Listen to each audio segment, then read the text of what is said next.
because we've been focused on immigration and immigrant settlement and inclusion for such a long time, we actually realize how much we don't know about this. And so the idea of being able to go out and share what we're doing with other people in the expectation they'll share back to us some of the practices they're engaged in means that there can be mutual learning and we can benefit from that. The other thing I think it's important for Canada to understand and Canada to be able to do is to take things that it does relatively well and almost look at it like an export product, that this is something we can share with other countries and other places, and that there's a benefit that we can export to other parts of the world, at the same time as we're being very open to importing good ideas as well. One of the things that really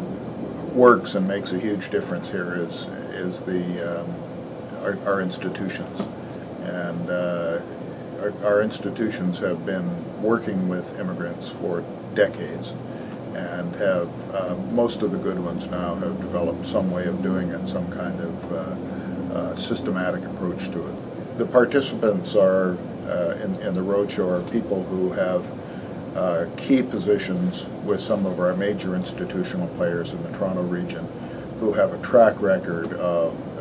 dealing with migrants, dealing with their inclusion, including them in their programs, in their workforce.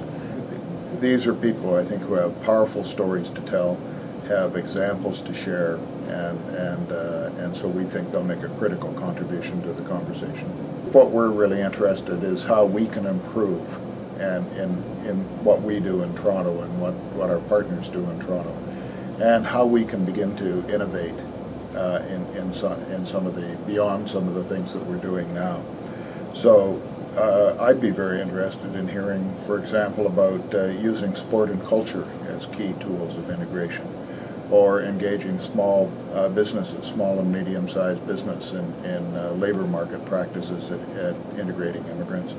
And also, and I think real lessons we can learn from Germany, and how you can empower the city regions to be effective players in immigration,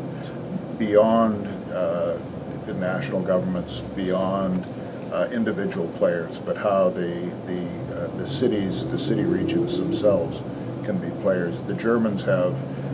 very interesting models of the way they organize themselves locally, and how that can play out positively in integration, I think, is really an important lesson that we might be able to take back.